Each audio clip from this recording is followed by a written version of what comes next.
welcome back to my channel. Today I'm so happy to finally be putting hair on this doll that I've been working on for like the past month or so. I've unfortunately been having to do this whole doll custom in different parts. I believe this is part 3 now.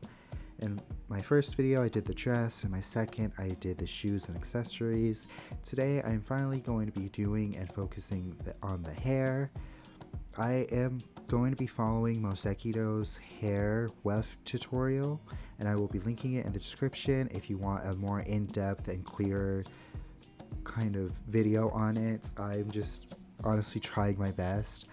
This is only my second ever doll custom, and my first doll I did do yarn hair wefts, but I kept it straight. But since my hair is curly, I really wanted to try doing curly hair, so it's going to be a bit different. But I am basically following the instructions of Makeovers yarn hair weft tutorial for dolls. I did actually go a little overboard with how many yarn strands that I cut and how much yarn wefts I made. I didn't end up needing I needed maybe half of what I made. But I just am going to save it for a future video or a future doll. This grid thing that I'm using is for like the underside of carpets to help it not like slip.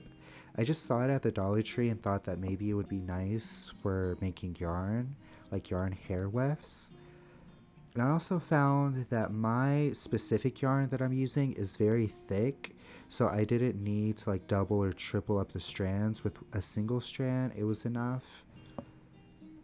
But I just tied up like the single strands on this grid, and I will say this grid is very weak, so if you pull on it too hard it tends to rip. But it was $1, so I'm not really complaining. I just lined up all the strands and tied them up on the grid, and using just a really cheap like pet wire comb that I bought specifically for this, I just brush out all of the strands. Although I say this brush is really cheap, it's worked really well for this, but it also hurts. I actually stabbed my thumb with it a couple of times. So I just have to be more careful when doing things like this, I guess. But I save all of the fluff that comes out of these yarn wefts for stuffing. You can see here I just put it all in this bag. And I still have some from when I did the last doll custom. And it's important to start at the ends of the yarns and work your way up, because that's like the easiest way to get all the knots out. And I did about like 2 more sets, 2 or 3-ish sets more of yarn. I didn't record everything because this video is long enough. And with this hair straightener at the lowest setting, I just straighten out the wefts of yarn or hair. I actually also bought this hair straightener just to do these kinds of projects, because I don't really use hair straighteners on my hair. And then with the prepared hair strands or yarn strands, I'm using Elmer's glue wall to glue it onto this plastic sheet. It's very important to use the plastic so you can like easily remove the glue when it's dry. And in my experience, it's better to use more glue than less. It'll take longer to dry, but it'll make the bond stronger and the hair won't fall out as easily. But once completely dry, for me it took around like 8 hours overnight kind of thing. You can trim up the edges, and if you're going for like a straight hairstyle, you're basically done. You can start gluing them onto your doll. Since I wanted to go for a curly hair doll, I have to continue working. Technically you can glue the hair onto the doll and then curl it once it's on the doll. I felt like that would be too hard, so I wanted to try curling it before I glued it onto the doll, which it made it easier to actually like curl it.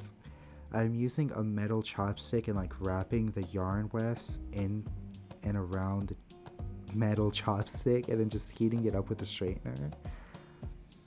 But I will say this method made it a bit harder to glue.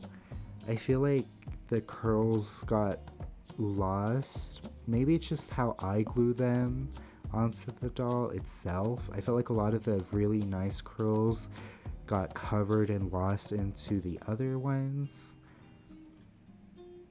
And I'm also using the same Elmer's glue wall to glue the yarn wefts onto the doll. It's surprisingly a really good glue for this kind of thing.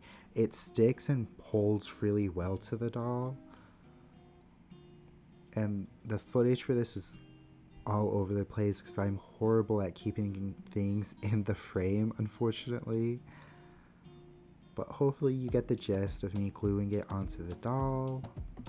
And then once it was fully dried, I was then able to like adjust and work on the hairstyle. I recurled a lot of sections and tried to take my time with really organizing the hair and curling it how I wanted it.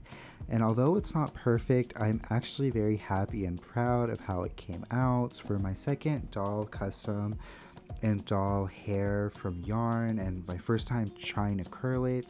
I'm really happy with how it turned out. I feel like it's very reminiscent, very similar to my own hair, which also made me really happy. And this is the final doll. I am honestly very happy with how she turned out. I feel like she was a big improvement from my first one. She isn't perfect. There's so many little things I could pick out that I'm not really happy about, but overall I'm just very happy with how she turned out and to be finally able to share her with you all. I really hope you all have enjoyed these videos. Doll customizing isn't really something I do a lot on my channel, but it's something I really love. And next week I will hopefully have a doll kind of photo shoot for you all to see, so y'all can look at the doll in closer detail. But thank you all so much for watching this video and all the videos in this series of making this doll. I really appreciate it. Thank you all so much, and I really hope you all enjoyed. Bye!